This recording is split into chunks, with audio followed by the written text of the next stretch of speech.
তখনও এমনভাবে আস্তে আস্তে আস্তে আস্তে আমার কাছে আসলো, আসে আমার দুইটা হাত ধরলো, ধরে ধরার পরে আমার কপালে একটা চুমা দিল।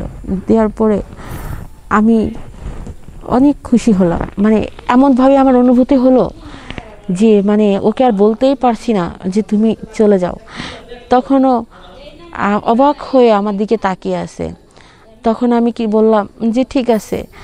তো আমি ওকে একটা কিস করলাম, করার পরে ও আমাকে, আমার বয়স যখন 14 বছর, তখন আমি যখন পড়াশোনা করি, পড়াশোনা করতে করতে আমার বান্ধবীরা দেখতে দেখতে আমার ক্লাসমেট একটা ছেলে, সে আমার সাথে রিলেশন করে।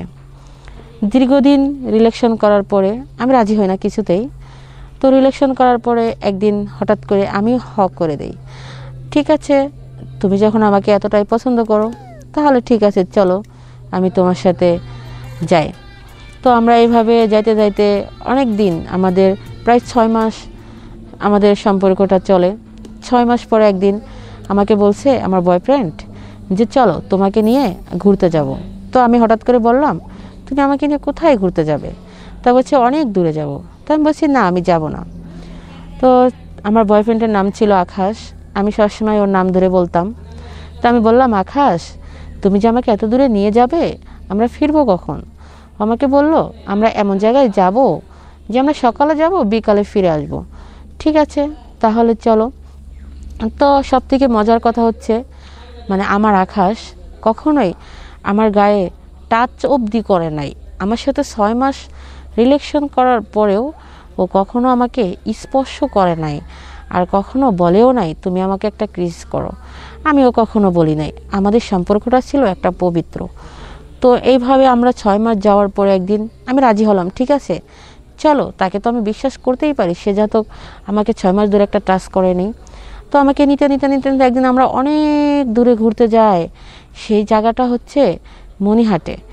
এখন ওইখানে যাওয়ার পরে আমরা আর ফিরে আসতে পারি না। তো রাত্রে কি করব, বাসা থেকে তো বলে গেছি বান্ধবীর বাসায় যাচ্ছি। তো এইভাবে বলে যাওয়ার পরে হঠাৎ করে আমাকে বলছে যে চলো আমরা আজকে রাতে হোটেলে থাকি, কালকে বাসাতে যাব। তা আমি বলছি না আকাশ তুমি আমাকে বলছো আজকেই আমাকে নিয়ে যাবে, আমি থাকবো না। তা বলছে না সোনা রাগ করো না লক্ষ্মী। তো আমি একটু ইমোশনালভাবে বললাম ঠিক আছে লক্ষ্মী, তুমি যখন বলছো আমি তো তোমাকে বিশ্বাস করতেই পারি, আমি জানি তুমি আমার বিশ্বাসের মর্যাদা রাখবে। বলছে ঠিক আছে লক্ষ্মী। তো এইভাবে আমরা হঠাৎ করে একটা হোটেলে উঠি। ওঠার পরে যখন আসি তো বুঝে নিত একটা হোটেলে একটা রুমই থাকে, মানে একটা রুমে একটা খাটই থাকে। এখন আমাকে বলছে যে জানো তুমি উপরে শো আমি নিচে এসো। আমি বলছি না জানো আমিও তো তোমাকে ভালোবাসি, তুমি আমার পাশে শো সমস্যা নেই, ঠিক আছে কিন্তু তুমি আমাকে কিছু করবে না। বলছে ঠিক আছে সোনা করবো না। তো আমার তো বিশ্বাস আছে ও আমাকে কখনো টাচ করেনি। তো এইভাবে যখন শুয়ে আসি থাকার পরে হঠাৎ করে যখন রাত 12টা বাজে, তখন যে কি হলো আমি সেটা বলতেই পারছি না। তো হঠাৎ করে যখন 12টা বাজে তখন আমাকে বলছে দেখো আমি তো তোমাকে কখনো টাচ করিনি, একটা রিকোয়েস্ট রাখবে? তা আমি বলছি কী রিকোয়েস্ট বলো? বলছে আমি তোমাকে একটা কিস করব। আমি বলছি না আমি প্রথম রাজি হইনি ঠিক আছে। ও অনেকক্ষণ আমার সাথে জোর জবরদস্তি করছে। আমি বলছি ঠিক আছে, তখন আমি রাজি হয়ে গেছি।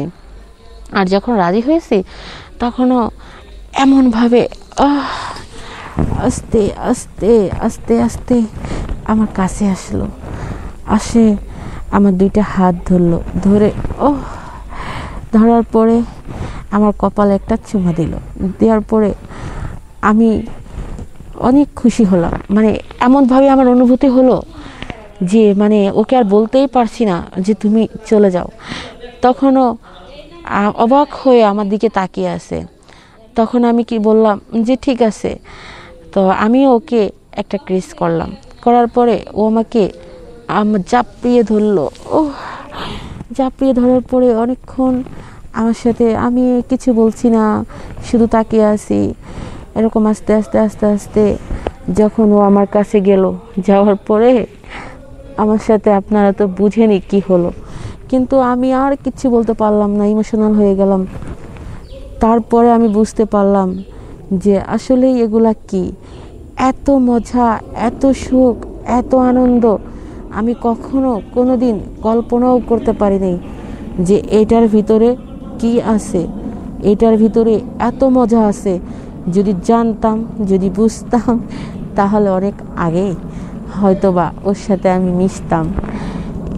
অ্যাকচুয়ালি আজও আমি ওকে মিস করি, জানি না ওকে আদৌ আমি পাবো কি না। তবে ভাগ্যক্রমে ওর সাথে আমার একসাথে থাকা হয় নাই।